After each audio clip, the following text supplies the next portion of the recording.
In a Manhattan hotel lobby, Mason Carter wanted to sign the paperwork and slip out quietly. He was a tired single father in a faded shirt, sleeves rolled from hours under a broken pipe. Nobody looked at him twice. Then Adrian Wolfe walked in with bodyguards and made the maintenance man his target. He laughed before the staff, called Mason worthless, a nobody who mopped floors for pocket change. Mason said nothing, but when the light caught the tattoo on his arm, Wolfe's smile collapsed, as if he had seen the one thing his father warned him never to wake. Stay with this story to the end, and you will understand why one old tattoo can silence a criminal empire. The Hayes Grand stood on a quiet stretch of midtown Manhattan, the kind of building where doormen wore gloves even in summer, and the elevators smelled faintly of cedar and old money. Bankers, senators, and men who never explained what they did for a living passed through its revolving doors every week, and the staff had long ago learned to keep their eyes low and their questions lower. It was just past 11 at night when Mason Carter came up from the service stairwell, a canvas tool bag slung over one shoulder, his sleeves rolled to the elbow and a streak of pipe grease drying along his forearm. He did not belong to the marble and crystal of the lobby above him, and he had never once pretended otherwise. He was not a guest, he was not an investor. He was not even security, though more than one night manager had quietly wished he were, given how calm he stayed when alarms went off. In the eyes of nearly everyone who passed him, Mason was simply the night maintenance man, the person who fixed the things nobody wanted to think about until they broke. He crossed the lobby toward the front desk, intending to get a signature on his work order and be gone before the overnight shift change.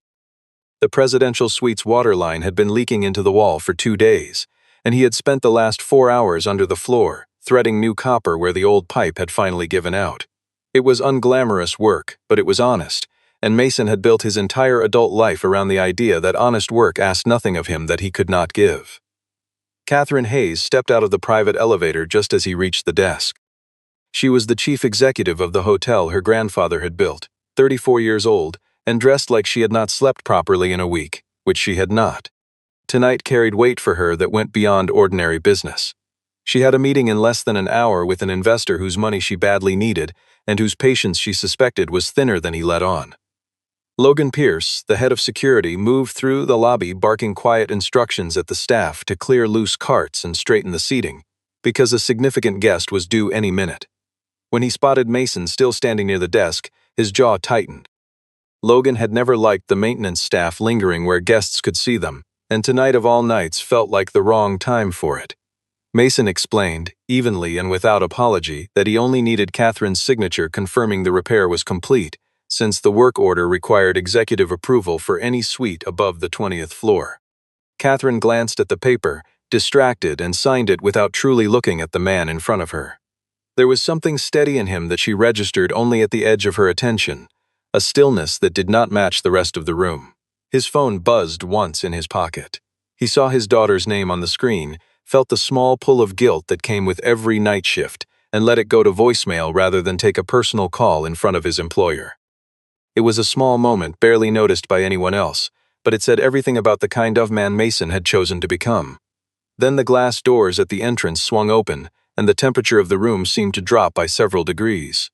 A line of black sedans had pulled up outside, and from the lead car stepped 2 men in dark suits, followed by an assistant clutching a leather portfolio against his chest, like it contained something fragile. The staff stiffened. Logan straightened his tie and walked toward the door with the kind of practiced deference usually reserved for royalty. Catherine forced her shoulders back, schooling her face into the composed mask she wore for difficult men, because the investor walking toward her tonight was not merely wealthy. He held leverage over debts the hotel had never made public, and leverage, in Catherine's experience, had a way of turning generous smiles into quiet threats.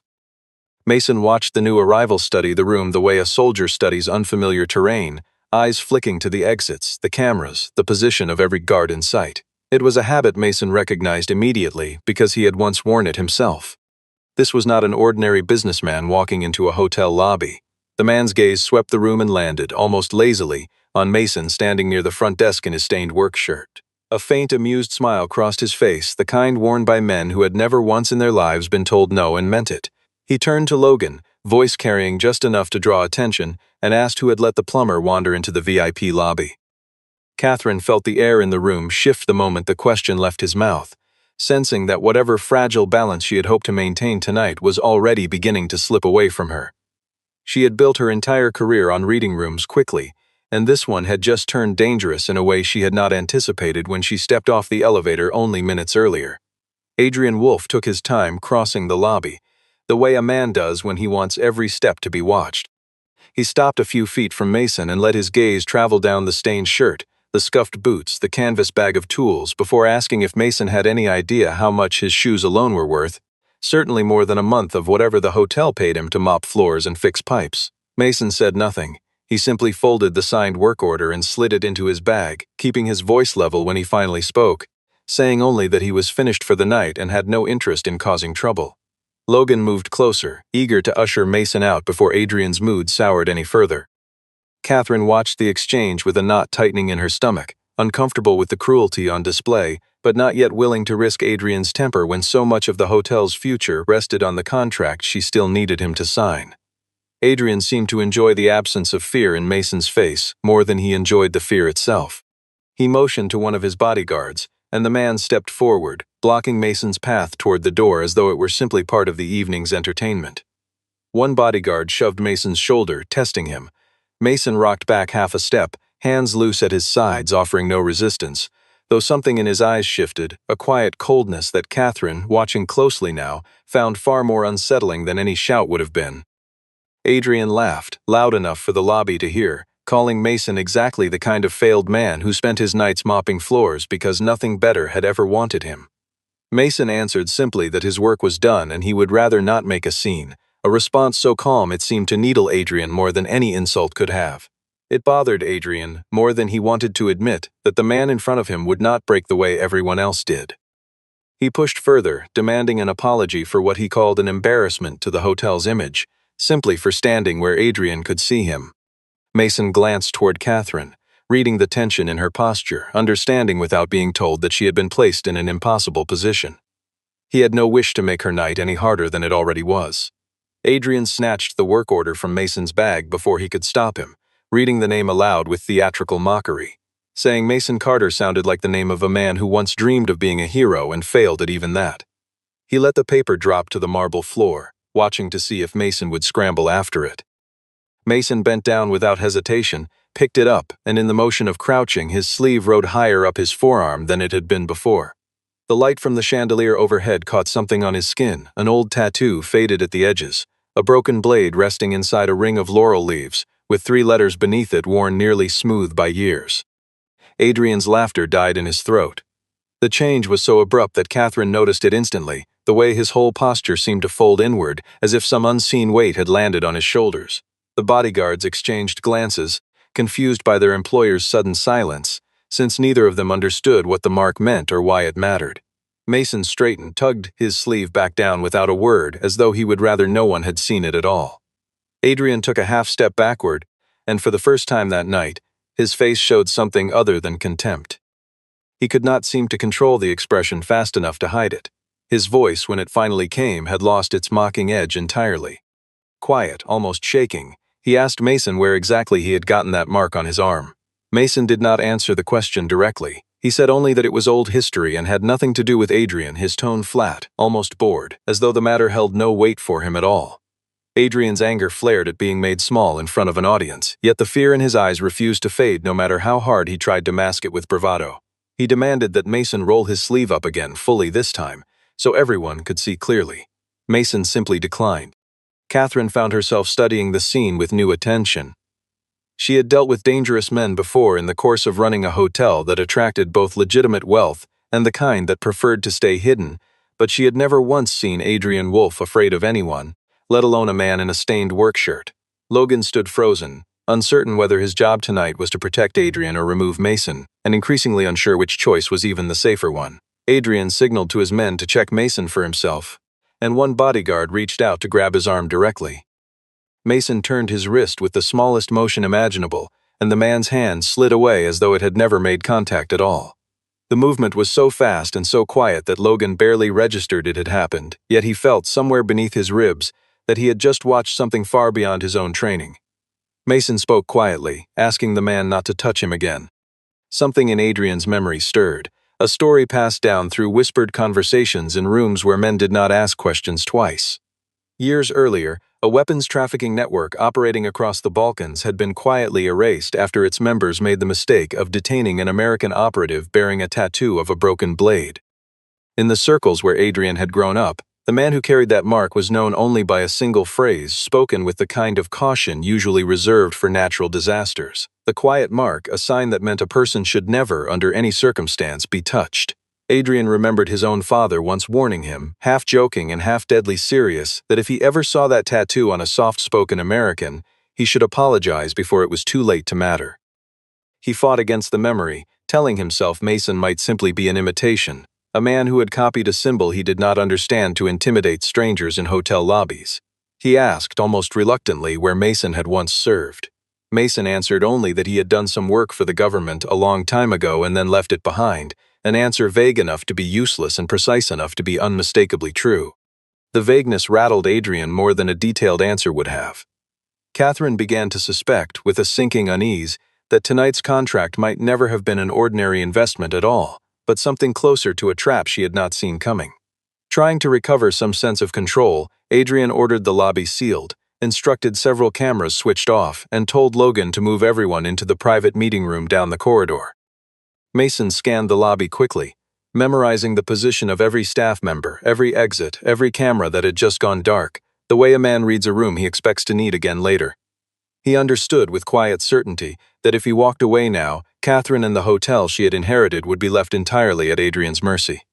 When Adrian gestured toward the corridor, Mason finally agreed to follow, though not before speaking one last warning in a voice too calm to be a threat and too certain to be ignored.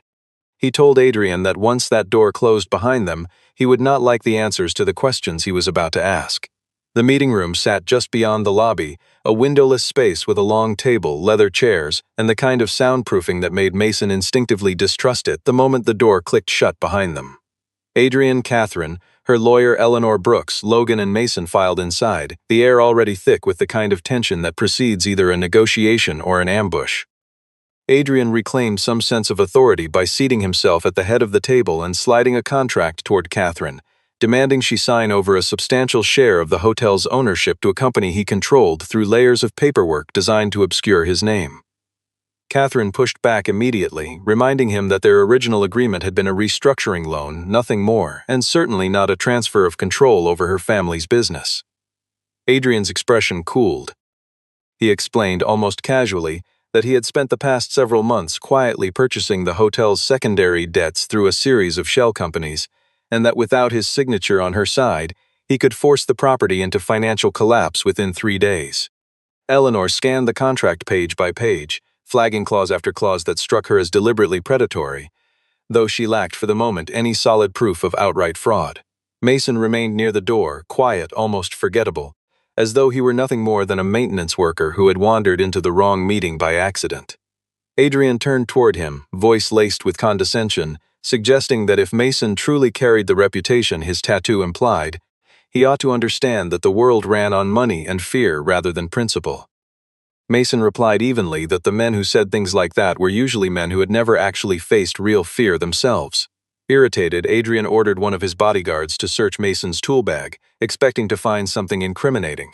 Instead, they found only wrenches, screwdrivers, a roll of electrical tape, and an old, scuffed phone, nothing more dramatic than the tools of an honest trade. Adrian smiled again, more confident now, assuming Mason had no real leverage in the room at all. But Mason had noticed something else entirely. Adrian's assistant kept glancing toward the curtain control panel and the small technical box mounted discreetly into the wall, a habit too consistent to be accidental. He understood immediately that the room had been wired in advance, fitted with some kind of listening device or private data line installed long before tonight's meeting had ever been scheduled. Catherine asked Mason why he had not simply left the moment he had the chance. He answered that he had just repaired plumbing on the floor above and noticed while working signs that someone had used the building's own maintenance access to smuggle in equipment that did not belong there. Logan's stomach dropped, realizing that the security systems he had spent years overseeing had been quietly compromised without his knowledge. Adrian's composure cracked slightly, though he denied everything with practiced ease. Mason pointed toward a corner of the wall where fresh paint, barely dry, covered a small drilled opening that did not match the rest of the room's finish. Eleanor began to understand slowly and with growing alarm that Mason was not simply a man who fixed pipes. He had stumbled, almost by accident, onto evidence of a hidden operation Adrian was running through the hotel itself. Mason walked calmly to the panel, removed its cover, and pulled free a small data transmission device bearing a sealed marking that traced directly back to one of Adrian's shell companies. Adrian's tone shifted instantly from mockery to threat. He told Mason flatly that he had just dug his own grave by touching something that was not his business. Catherine felt a fresh wave of fear, certain now that Mason might be killed simply for stumbling into something far larger than hotel plumbing. Mason, still unhurried, asked Adrian whether he truly wanted to turn a financial fraud into an assault on a witness inside a building full of cameras. Adrian reminded him coldly that the cameras had already been switched off. Mason answered that the lobby cameras had indeed gone dark, but the service elevator cameras, the delivery entrance feeds, and the maintenance network's own recording system did not fall under Logan's authority at all. Logan's face paled, realizing he had never known that particular detail himself. Mason revealed that he had quietly activated a backup recording function the moment he noticed the strange signal running through the technical line earlier that evening. Adrian understood, with rising dread, that Mason had been a full step ahead of him from the very beginning. One of the bodyguards, losing patience, lunged forward to strike Mason directly. Mason sidestepped the blow, caught the man's arm, and pinned it against the table in a matter of seconds, controlled and precise, careful not to cause any serious injury in the process. He moved with the kind of economy that came only from years of training, nothing wasted, nothing performed for an audience. The second bodyguard reached beneath his jacket for a concealed weapon, but Mason caught the motion reflected faintly in the glass surface of the meeting table before the man even finished drawing it. He swung his wrench in a short arc, knocking the weapon loose, sending it sliding across the floor directly toward Logan's feet.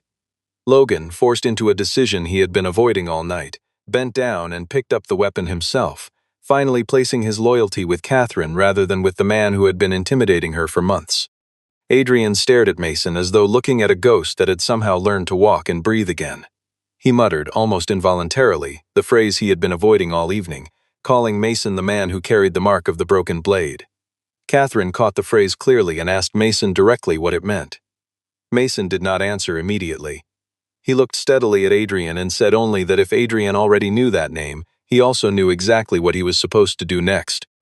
Adrian's jaw tightened, but his pride was far too large to allow for any apology, even now, even with the evidence stacked plainly against him. Instead, he reached for his phone and summoned the additional men he had stationed outside the hotel for exactly this kind of emergency.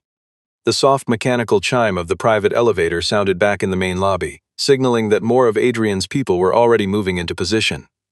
Years before any of this, Mason had commanded a small, highly classified unit trained for hostage rescue and the dismantling of international arms networks, work that left no headlines and no medals anyone outside a sealed file would ever see.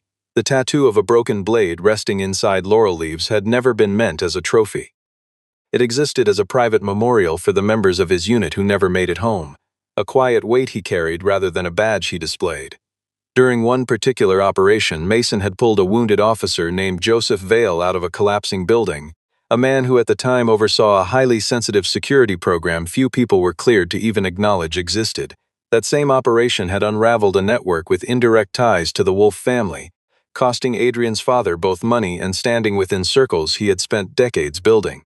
Adrian had grown up in the shadow of that loss, raised on stories about the quiet American who had cost his family everything, until the very idea of the broken blade had calcified into something close to superstition. Mason eventually left military service after a mission that cost him someone close to him, leaving him to raise his daughter alone and forcing him to decide what kind of man he wanted to become outside of war. He chose maintenance work deliberately, drawn to its anonymity, its distance from headlines, its almost total absence of the violence that had defined so much of his earlier life. Back in the present, Catherine found herself looking at Mason differently now, no longer seeing a man who simply happened to be poor, but someone who had deliberately buried an entire former self in order to protect the family he had left. A short message arrived from his daughter Madison, asking when he might be coming home. Mason typed back only that he would be late, then set the phone face down on the table, the small gesture saying more about his priorities than any speech could have. Adrian, sensing weakness, made the mistake of threatening to find Mason's family if he continued interfering with tonight's business. It was the single worst decision he made all evening. For the first time, something shifted behind Mason's eyes, not loud anger, but a stillness so absolute that the temperature of the room seemed to drop several degrees around him. Speaking slowly and without raising his voice, Mason told Adrian that he could mock him, take the hotel's money, threaten grown men who understood the risks they had chosen, but that bringing his family into this crossed a line that would never be forgiven. Quietly, without drawing attention to herself, Eleanor forwarded the data from the listening device to an outside legal contact she trusted completely. Logan attempted to call in a neutral security team from outside the building, only to discover that the internal communication lines had already been cut off. Mason told Catherine to stay close behind him as they prepared to move back through the lobby, where Adrian had already arranged men to block every visible exit. Mason led Catherine, Eleanor, and Logan back through the corridor into the main lobby, where the atmosphere had transformed entirely in their absence. The revolving door had been locked, the elevators stood idle, and the front desk staff had been quietly pushed off to one side, no longer free to move as they pleased. Adrian had positioned 6 additional men throughout the lobby, scattered to look like ordinary guests, though Mason recognized immediately the trained stillness in how each of them stood, watching exits rather than admiring the architecture. Adrian attempted to frame the situation for the handful of remaining onlookers, declaring loudly that the maintenance worker had attacked one of his guests and could not be trusted near anyone of importance. Mason did not bother arguing.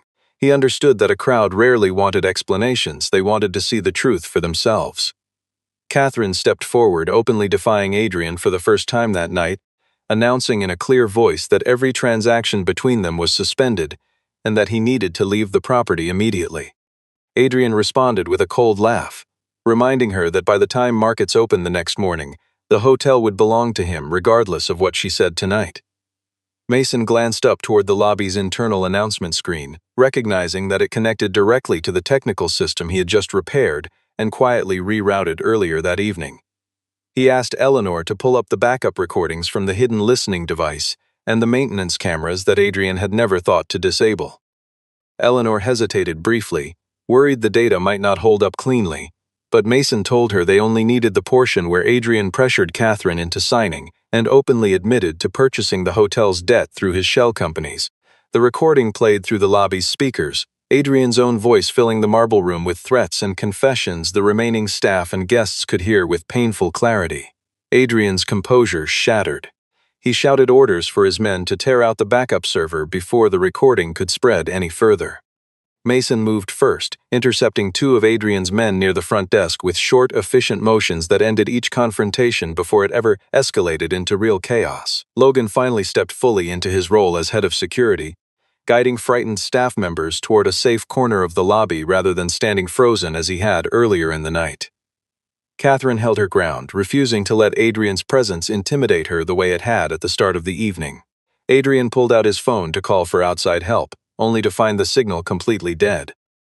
Mason explained, almost as an afterthought, that the basement housed a diplomatic-grade signal jammer originally installed for high-security conferences, and he had switched it on the moment he stepped back into the lobby.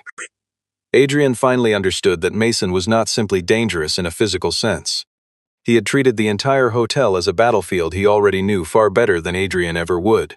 Through gritted teeth, Adrian demanded to know exactly who Mason really was. Mason answered quietly that he was the one person Adrian's own father had once warned him never to touch. A side door near the rear of the lobby opened, and Joseph Vale walked in flanked by 2 federal agents and a small team carrying legal cases, his presence quiet rather than commanding, the bearing of an old man who had spent years carrying a debt he could never fully repay. He did not enter the room as a powerful man performing his power. He entered like someone who had been waiting a long time for this particular night to arrive.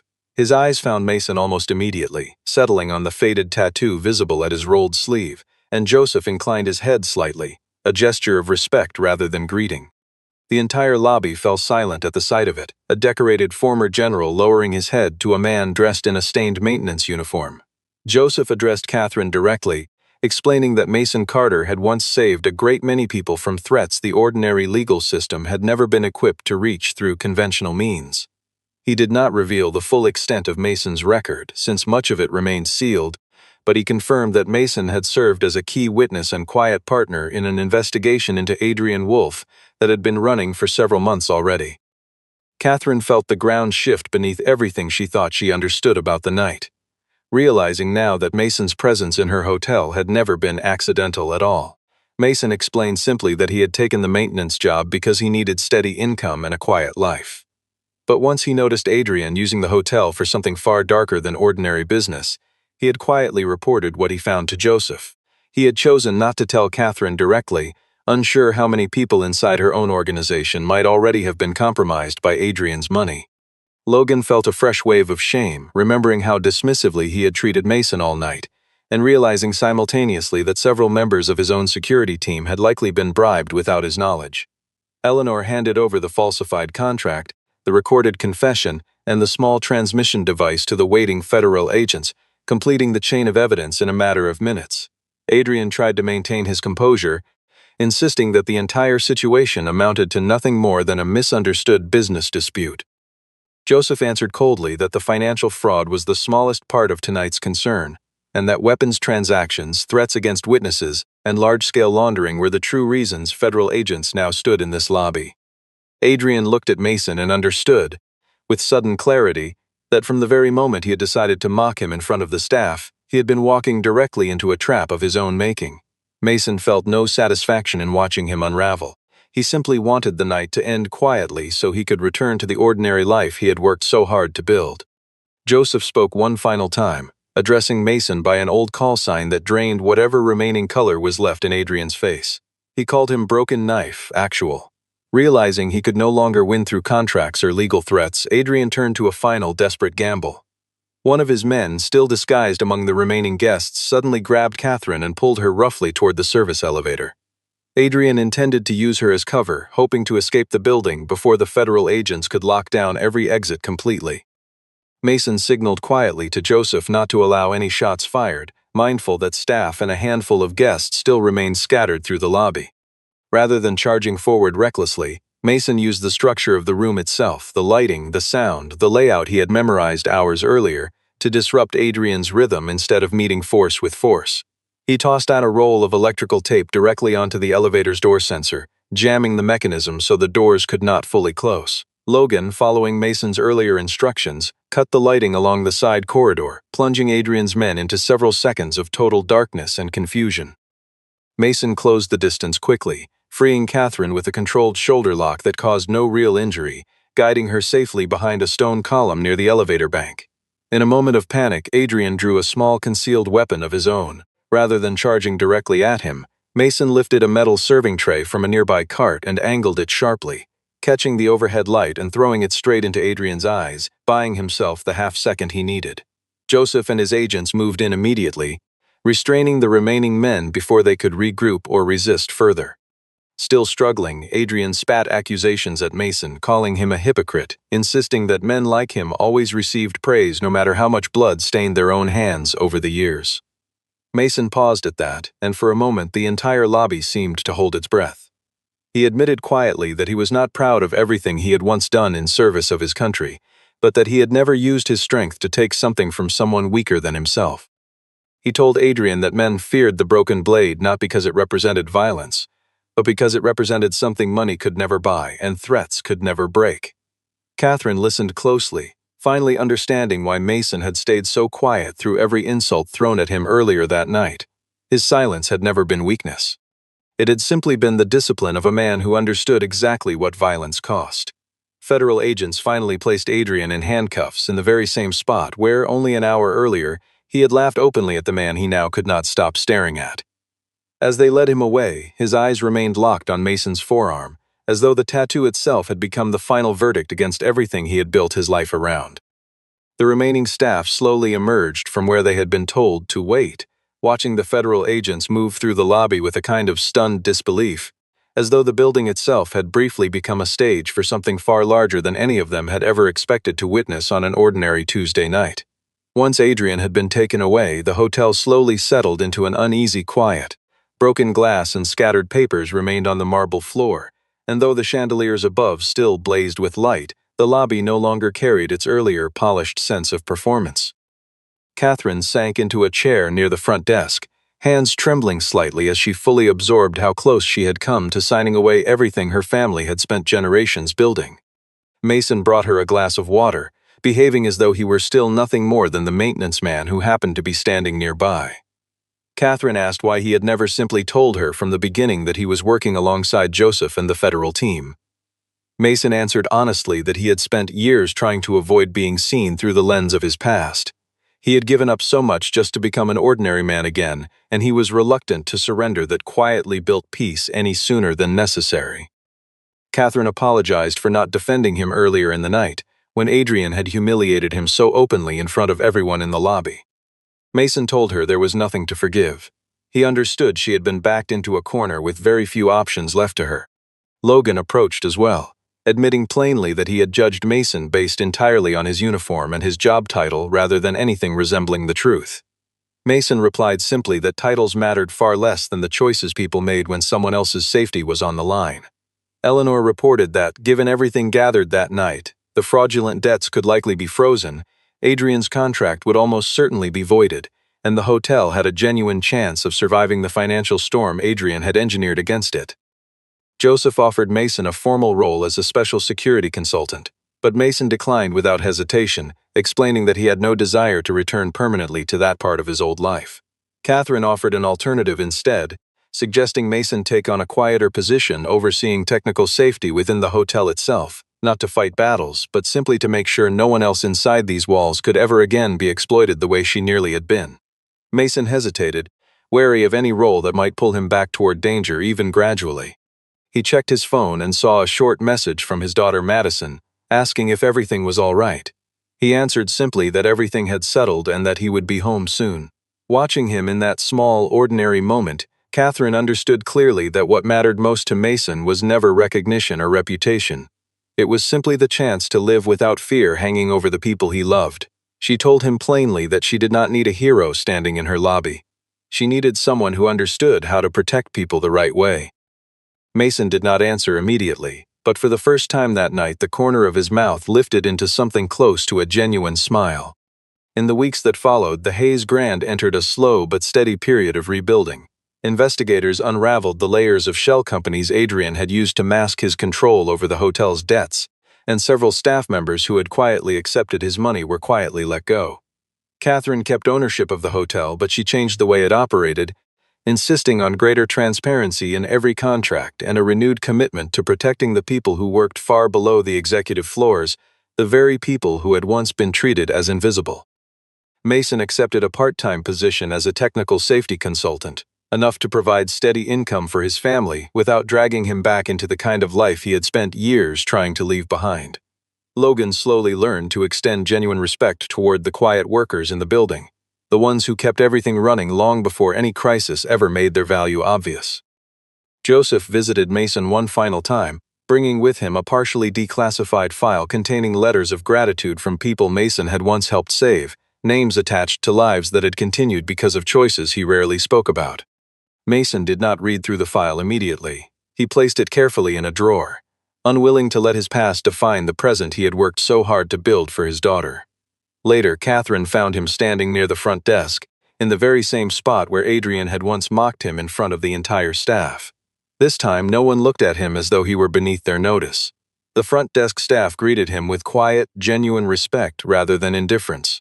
Catherine asked whether the tattoo on his arm still caused him pain after everything that had happened. Mason told her that for a long time, it had only reminded him of the people he had failed to bring home safely, but now it also reminded him that the people still living could still be protected, given the right kind of care and attention. A call came through from his daughter, and his voice softened the moment he answered, the conversation brief and warm, carrying nothing more than the simple comfort shared between a father and his child after a difficult day. Standing a few steps away, Catherine understood that Mason's true strength had never come from his years in uniform. It came from the quiet decision he made afterward every single day to remain a decent man despite everything he had seen and survived. The story closed with Mason pulling his sleeve back down over the old tattoo, covering it without ceremony, and walking quietly across the lobby floor toward the door. This time, his silence carried a different weight entirely. It was no longer the silence of a man dismissed and overlooked. It was the silence of someone who no longer needed to prove anything to anyone at all. If you believe a person should never be judged by the clothes they wear or the job they hold, carry this story with you and remember it the next time you meet someone the world has overlooked.